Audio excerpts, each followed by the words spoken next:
নমস্কার বন্ধুরা, সুতপা রান্নাঘরে আপনাদের সকলকে স্বাগত।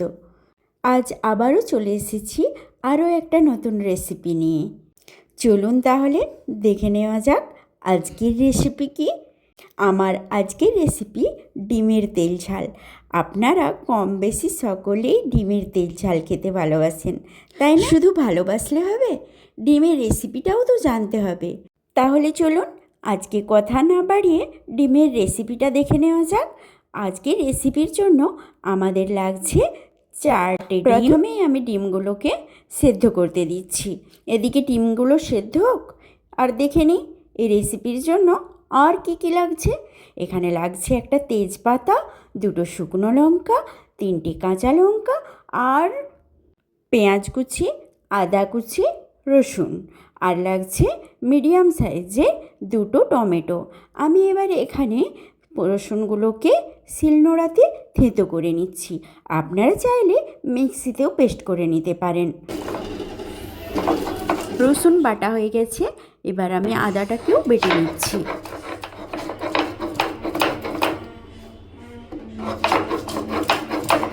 এদিকে আমার আদাটাও বাটা হয়ে গেল। এবার দেখি ডিমগুলো সেদ্ধ হয়ে গেছে কি। আমি ডিমটাকে প্রায় 2 থেকে 3 মিনিট ধরে সেদ্ধ করেছি। ডিমটা সেদ্ধ হয়ে গেছে। এবার নামিয়ে নিয়ে ডিমগুলোকে আমি একটা ঠান্ডা জলের মধ্যে দিয়েছি, কারণ ডিমগুলো যাতে তাড়াতাড়ি ছেড়ে যায়। আর অবশ্যই এখানে একটা টিপস ফলো করবেন, এই ডিমগুলোকে ঠান্ডা জলে দেবার সময় অবশ্যই একটু করে ফাটিয়ে নেবেন। তাহলে কি হয়, ডিমগুলো খুব সুন্দরভাবে ছেড়ে যায়, খুব তাড়াতাড়িও ছেড়ে যায়। দেখছেন কত সুন্দর ডিমগুলো ছেড়ে গেছে। আবারও আমি একটা ছাড়িয়ে আপনাদের দেখাচ্ছি। ডিমগুলো আমার ছাড়ানো হয়ে গেছে।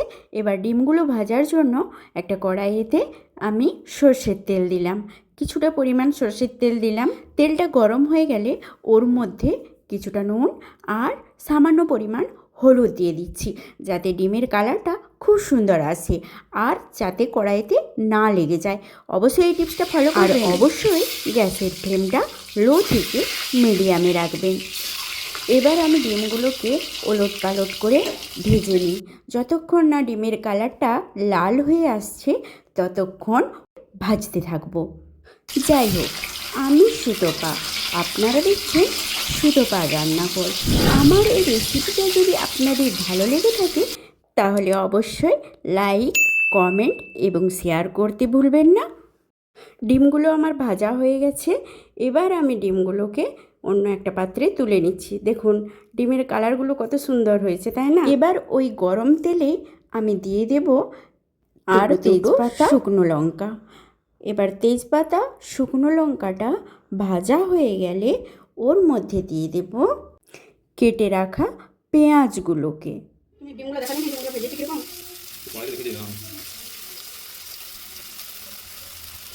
এবার পেঁয়াজগুলোকে হালকা করে ভেজে নেব।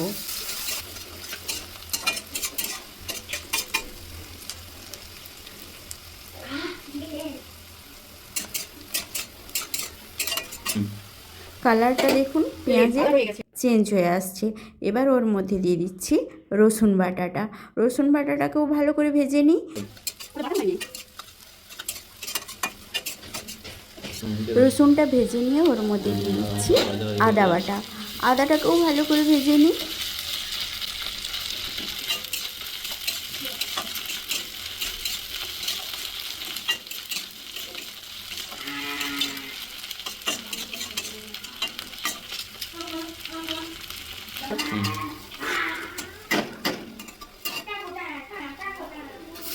আদাটা ভাজা হয়ে যেতে এবার ওর মধ্যে দিয়ে দিচ্ছি টমেটো কুচি।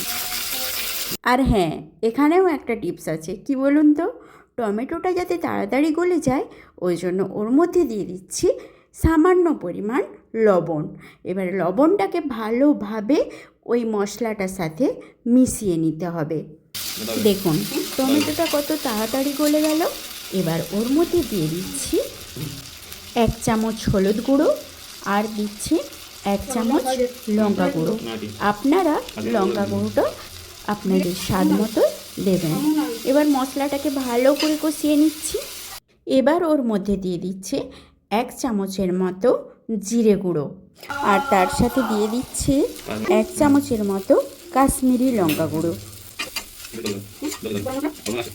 এবার মশলাগুলোকে ভালো করে ভেজে নিয়ে ওর মধ্যে দিয়ে দিচ্ছি সামান্য পরিমাণ জল। মশলাটাকে ততক্ষণ কষাতে থাকবো যতক্ষণ না মশলাটা থেকে তেল বেরিয়ে আসছে। দেখুন মশলাটা থেকে তেল ছাড়তে শুরু করে দিয়েছে।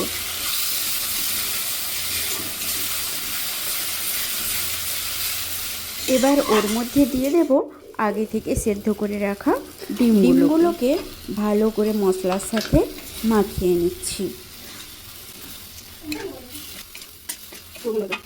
এবার ওই ডিমগুলোর সাথে মশলা মিশিয়ে নিয়ে জল দিয়ে দিচ্ছি। প্রায় 1.5 গ্লাসের মতো জল দিচ্ছি। আপনারা আপনাদের প্রয়োজন মতো জল দেবেন। জল দিয়ে কিছুক্ষণের জন্য ফুটিয়ে নেব ডিমটাকে। এবার ওর মধ্যে 1/2 চামচের মতো লবণ দিয়ে দিলাম। আর হ্যাঁ, লবণটা একটু ভেবে চিন্তেই দিতে হবে, কারণ টমেটো গলার জন্য আগে কিছুটা লবণ দিয়েছিলাম। এবার ঝোলটা ফুটে গেছে।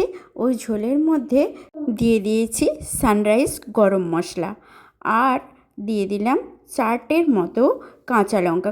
ঝোলটা আমার ফুটে গেছে। এদিকে আমার রেডি ডিমের তেল ঝাল। আমার এই রেসিপিটি যদি আপনাদের ভালো লেগে থাকে তাহলে অবশ্যই বাড়িতে ট্রাই করবেন এবং কমেন্ট করে জানাবেন কেমন লাগলো। আর হ্যাঁ, এতক্ষণ আপনারা দেখছিলেন সুতোপার রান্নাঘর। আজকের মতো এখানেই আমার ভিডিও শেষ করলাম। আবার দেখা হবে অন্য কোনো দিন অন্য কোনো রেসিপি নিয়ে অন্য কোনো ভিডিওতে। ততক্ষণ আপনারা ভালো থাকুন, সুস্থ থাকুন। ধন্যবাদ।